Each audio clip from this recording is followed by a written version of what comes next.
Hello and welcome back to the Talking Leadership TV podcast series. Thank you for joining me again. Our guest today is Donna Jones. She's an internationally acclaimed industry award winner, and she is the founder of Asheville Consulting Group, partnering with organisations to develop organisational change strategies that drive innovation, inclusion and equity. Donna's extensive experience includes talent and performance, customer centricity, tendering, diversity and sustainability. Donna's 25 years of experience spans across the transformation of traditional industries, including transport, supply and logistics, government and essential services, driving change from both the board and executive level to frontline teams. She is currently a member of the Transport Advisory Group and is also the president and chair of the Women's International Shipping and Trading Association, better known as WISTA, here in Australia. Really great conversation with Donna, but as always, enough from me. I'll hand over to today's guest, Donna Jones.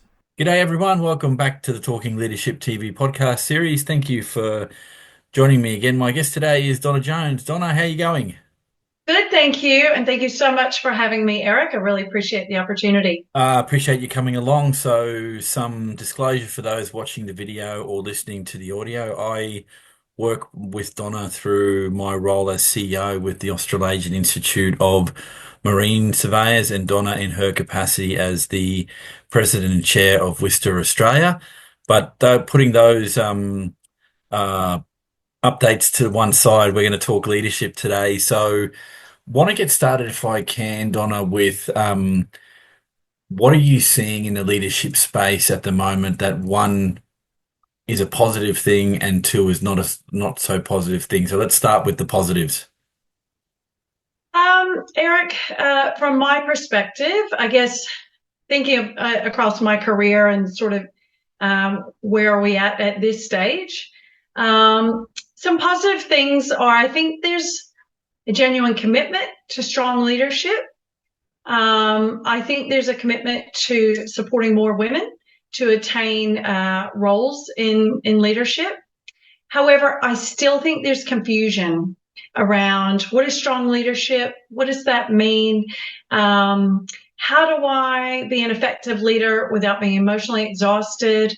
So I still think there's some support that leaders need around how to be effective, how to be a great leader, but how to do it purposely and sustainably.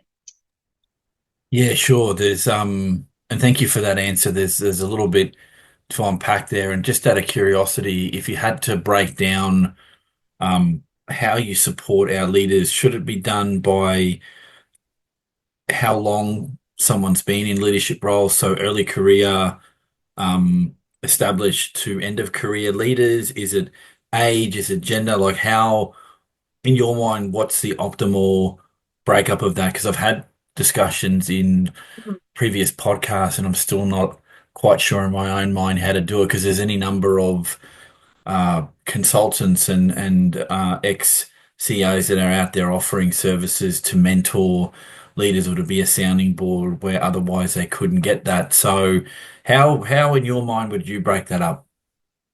I think that's a really good question, Eric, because obviously as you grow in your career, your responsibilities expand.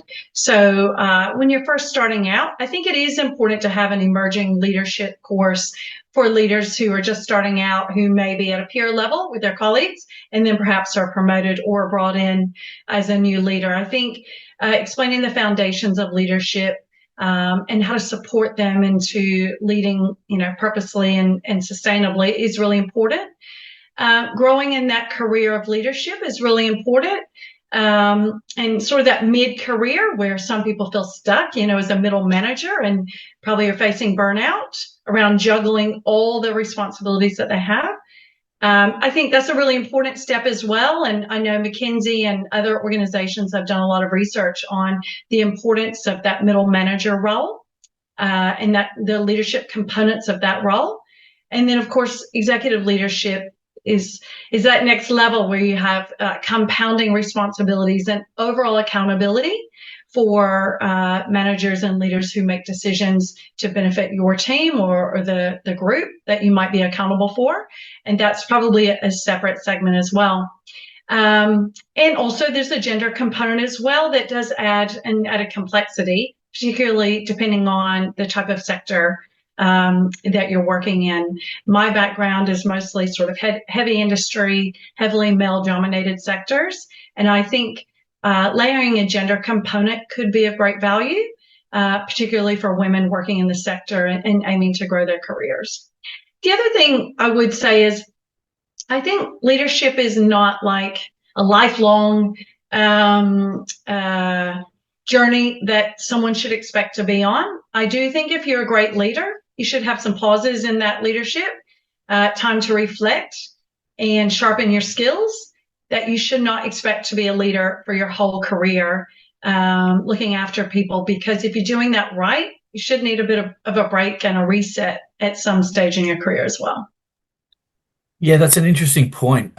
Looking at how you manage a career break and how you manage what your expectations are in leadership roles. So, without getting into any one specific industry sector, I'm often amazed the caliber and quality and diversity of leaders across different industry sectors, and some of those really interesting human beings, much like yourself, have had varied career pathways, and some have said, look, I stumbled into leadership, others actively pursued it, and some were technocrats in their own right and were happy in that little bubble in that world because they didn't have to worry about all of the responsibilities that come with leadership. And then he or she was tapped on the shoulder, and then suddenly they're asked to do a leadership role within the particular business. I've, much to my lasting regret, I haven't thought about those career pauses that someone might take in a leadership role, but that I think, and please bite back if you don't agree with what I'm about to say, is I think there's some risk in that if you take a break from a leadership role and you want to come back into it, if your bona fides before that break are not what potential recruiter might want to see or a potential employer might want to see, taking that break could be career limiting if you want to get back into very senior leadership roles. So I've not often asked that question because like yourself, I've had a varied career, but I've built on it over time, and I enjoy the kind of roles that I do because I can be more selective only because of a function of time and the type of industries that I've worked in. But that's been to my benefit because I've planned this out for myself a little bit. But at no point personally have I sat back and gone, look, I might take a 5-year chunk of a break and do something completely different. I'd love to do it, but if it didn't work out or I got bored and I wanted to get back in the game, anyone who's interviewing you will ask you, well, why did you move away from a leadership role to do something else? So an interesting point, and thank you for bringing that up. And the other one that I think is critical and has been brought up in previous conversations I've had on the podcast is around managing self. And you mentioned a couple of those things, and you've said burnout or burning out many times in the last 8 minutes that we've had. So obviously it's something that's of concern to you, and like I'm in the same camp that how much self-care do leaders actually think about and actually put into practice so that they don't burn out. And I think humans being what they are, we don't see the signs of burnout until That's right. there are poor behavioral outcomes. So raising your voice at a subordinate, raising your voice in a board meeting where there are senior people above you, potentially taking that tension home and venting your frustrations and or concerns to family that have absolutely nothing to do with the world of work. So if we can go down that tangent a little bit, how do you monitor and realize you're on the track to potential burnout? I'm not saying you're in that road now, but what do you look for? You know, Eric, I think that's a really good point. That time for self-reflection is so important. And when you're in the business as usual, day to day of juggling all your responsibilities, both work and your personal life as well. And a lot of us have caring responsibilities for, that might be parents, children, whomever, pets, or want to, continue to learn, take studies. It is really important to be able to have that time to reflect. It did happen to me. I've been burned out a few times in my career. from managing really large teams and having loads of responsibilities. You can't do it all. You are one person. Recognizing those signs is so important when you're exhausted or you're not making good decisions or you're not able to focus. I do think having sounding boards a great, I think the mentor word is really overused probably a bit, or particularly for women, let's get you a mentor, we're going to fix everything. Having a sounding board is really important, who is not involved with your day-to-day work, about how to workshop solutions to some of the challenges that you might be facing. You may not always be comfortable going to your manager or executive for that level of support. It really depends on that working relationship. And what I was referring to is it could be a career break, but it also might be to divert and do something a bit different. Or, I left my executive role and decided to become a consultant. I have to say I've worked much harder than I ever have. However, it's a bit liberating not looking after a large team for a period of time. And it doesn't mean I may not do that again. It just means I've deliberately chosen to do something different with my time and skills and capabilities. So I think it is, to your point, around being thoughtful around your approach to your career and continually learning and having a path. So I do feel like, though, to be a really effective manager, you have to have the time to reflect and regroup and manage your behavior and your reactions. And when you know that you could do things better, and that's a repeated pattern, that you do need to make different decisions at some stage.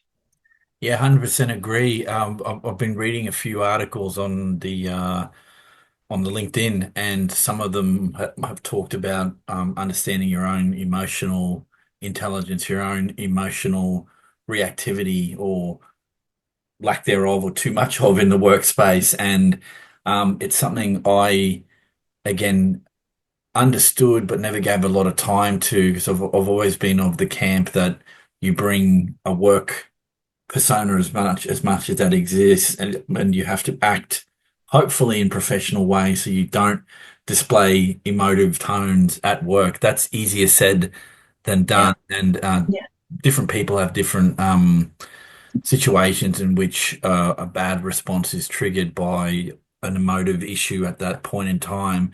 Doesn't make the reaction justifiable, but it's a window into how much do you regulate your emotions at work and try not to make that a guidepost to how you deal with the other human beings, because at the end of the day, people are in work roles for many different reasons, and you may have a love of the industry, you may have a love of that organization, but that might not translate to Joe Blogs and Mary Blogs who are in the role to make a paycheck. They just want to work and go home and be with family and do a million other things that aren't work. So I get where that tension comes in. I'm interested and always fascinated when a guest mentions lifelong learning, because that element of great leadership, and I won't mention those that are on my list, but I have some leaders that I watch from afar because I don't know them, and those that are in my professional circles that I have a lot of time for and look up to as great leaders. They all bring very different things to the table, and asking them, well, how do you deal with X, Y, Z? They'll give you the warts and all, which I can't repeat here, but it's a mix of having people around you that are not invested in the business and will tell you the hard truth about, hey, something's not right here, your health doesn't look right, um, you're reliant too much on going out or smoking or drinking, whatever.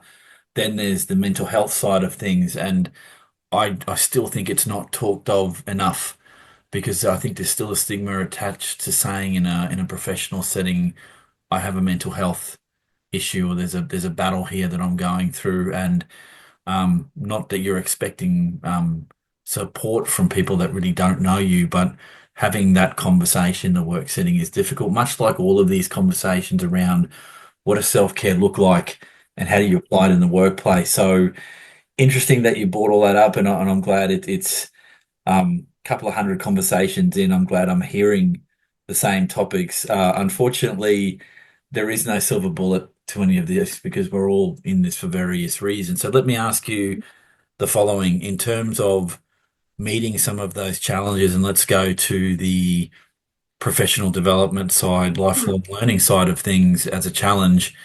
How have you, or have you planned out your lifelong learning, or has it been ad hoc?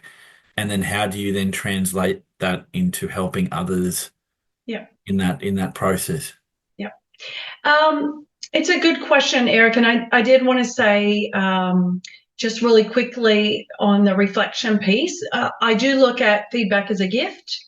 So respecting colleagues around me who, peers, colleagues who I work with, who have given me feedback is a gift. So taking in that feedback, positive or negative, and any coaching that people are happy to offer you is really important. So I just wanted to share that as well. That's sort of my view and philosophy on that. And the other part is, yes, I've had a varied career. I have a science and genetics university degree. And then, my career has really spanned across HR, sustainability, telecommunications across different sectors, transport, and now I do consulting on transport projects and sustainability. But I'll say being open to, like, everything changes. Once you're fixed into a certain mindset, life will supersede you very quickly. So my view is you need to have a duty of care to yourself to always be learning and upskilling yourself on the changes that are happening locally within your own community through to globally. What are the trends that you're seeing? And my view on leadership is really about my role as a leader is to support people in my team or the organization through my own personal values and beliefs around being transparent, clear, trustworthy, and consistent. People want consistency. They want to know what to expect. They want to know what their expectations are, so that I can get the best out of them and that they can grow. So my role is to ensure that they grow, they build their career, they're supported personally, professionally, and that they walk away from that relationship with some sort of improvement and that they've learned. So I feel like leaders have a responsibility and a duty of care to people in their teams to get the best out of them. And whether that's to come in and collect a paycheck and do their day job, through to growing their career, learning new skills and capabilities, and moving on with their role. And that might be connecting them through different projects, making sure that, if they want a sponsorship opportunity, that they have access to those opportunities. So for me, that's the most important thing is ensuring that people leave that relationship that we have in a working relationship. Hopefully those relationships continue ongoing forever, but we leave that working relationship with both parties, doing better than they were when it started. Yeah, it's a pretty positive view of things.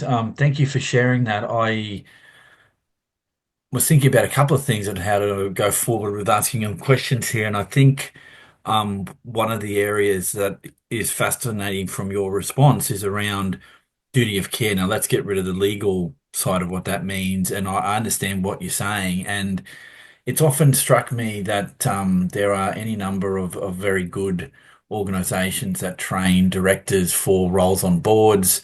There's governance obligations and some quite structured duties of care around being a director in a company, but you never see that sort of translated into these are the duties of care that leaders owe their people, and and it may exist. So for those watching or listening, if I've got this wrong, please, I'm always open to be corrected. But going down that pathway for any leadership position is important. And I think the implication with what you've just shared, which is really good around a duty of care, is as a leader, you're going to accrue benefits and get opportunities that your compatriots in the business, your staff may not ever see or will have to work to get.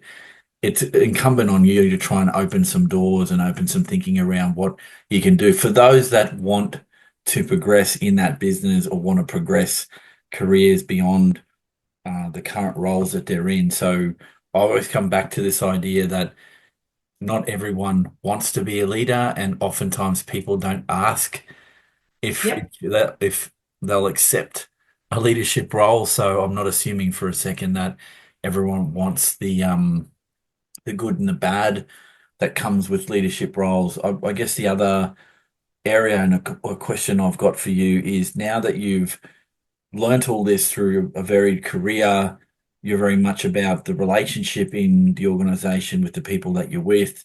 You've shifted to consulting now, and you're seeing organizations probably with a different lens Yep. than what you saw it before. Yeah. Tell me what you see in the horizon, let's say 12 months out from now, in your mind is the biggest leadership challenges that you see on the horizon? Mm. It's a really good point, Eric. And I would say, as a board director as well, the board certainly has a role to play in operating as a custodian of the culture of the organization. So, and leadership plays a key role in that, right? So, it's not just compliance. It is about when people make decisions, what is that culture, and the board plays a role in that. I would say probably from a consultant perspective, I sometimes I feel like it's a luxury. So I can just step back and walk in and hopefully offer clients a fresh set of eyes on what I see and how perhaps I can help. And I do provide some leadership training to some of my clients around, and some of it's just the basics and some of it is more nuanced around executive coaching. But I do feel as if people are struggling between, if it's emerging leaders confused about how they manage all of those responsibilities, through to I see the middle manager cohort perhaps being a bit stuck or feeling overwhelmed and not necessarily supported.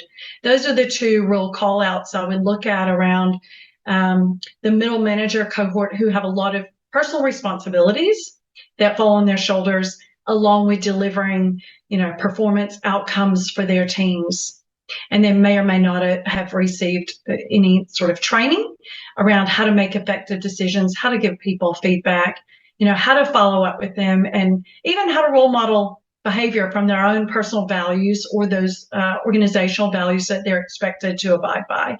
So I think there's some support that that middle layer absolutely needs. And the organization will flourish if those people are given that support and listened to.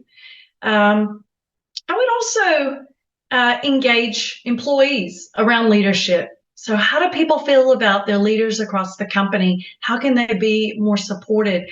People know the answers, employees have the answers, and a lot of times they're overlooked or never even asked what support they need.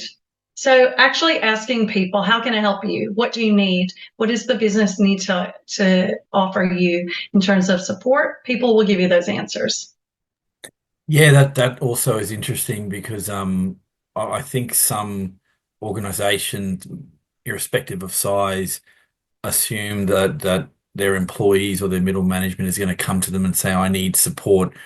Or they think, well, the team knows I'm here to support them. Well, people want to hear that verbalized rather than just on a written piece of paper or in the company logo or something that says, we support our team. Well, if that's in your culture, then you have to live it and you have to actually say it out loud because I think people being people and leaders being people, obviously, that when you ask that question out loud, you may not like the response Yes. you get back, particularly if big chunks of your team go, yeah, we don't feel supported. We Yeah. need more of this. We need more of that. Competition is a driver for businesses to grow, and competitive pressures mean dollars matter, and time and money spent on helping the team, is a real issue. Now, if you get a manager or a organizational leader coming back to you and saying it's just not in the budget to help you out, you're going to be losing people. And that I wanted to come back to this before we wrap things up. You mentioned there about the pressure that's coming into our middle managers, our middle management leader group. And do you see quiet quitting happening more? Do you see people just picking up and walking away? Now, I'm talking here post-COVID world. There's Yeah. been that discussion's been done to death, but Yeah. obviously we're at the point now where there's been some time between the worst of it, and now businesses are operating in new ways, I guess, some more than others. Are Yeah. you seeing more people deciding to vote with their feet and just find a better or different employer? I think it depends on the market, Eric. I think there's that economic uncertainty that's happening at the moment. I think a lot of people are looking, seeking new opportunities, absolutely. But there is a bit of uncertainty. So um, I'm not sure how confident people feel in their roles and that they may have a risk of redundancy or the company might be downsizing. I think, and there's so many talks of tariffs and impacts on organizations. There feels like there's a global uncertainty at the moment. This is trickling through to Australia as well. So I think that I haven't heard the term quite quitting for some time. I think people are nervous. And I do think the global uncertainty, we have wars and conflicts happening at the moment. We have the tariff talk. There's, a lot of regional uncertainty. And I think all of that is playing into how people are feeling at the moment in general, mental health wise, and then also maybe from a security perspective at their organization. And of course, we're having an election here in Australia as well. So people will be anxiously awaiting that outcome as well. So I think people are a bit nervous and uncertain around how things are going to play out probably in the next year. So once again, I think organizations, leaders have a duty of care to reach out to their people and make sure they're okay and understand how best they might need support, whether through an EAP or a particular policy that the organization has that could support them. So, in order to finish this podcast off on as positive a note as we can, Donna, what do you see as a positive going forward in terms of that leadership space? What I love at the moment, Eric, and I feel like this area is evolving, is around that sense of purpose. We all come to work, get up every morning, ideally optimistic with a sense of purpose that we're showing up to work every day and we can make a difference in people's lives every single day. And I'm not just talking about shareholders and profits. I'm talking about providing support and coaching to those that report to us, to those that look up to us as role models, and that we're making a difference every day so that people can leave work even after perhaps a frustrating day with a smile on their face through that interaction and relationship between a leader and their colleagues. Brilliant. Thank you, Donna. And on that note, I'd like to thank you for your time. Thank you. And I'm always happy to come back when you want me to. No worries. Appreciate that. So, for those listening, this has been the Talking Leadership TV podcast series. Thank you for joining me. Have a great day, rest of your week, and we'll catch everyone on the next episode of the podcast.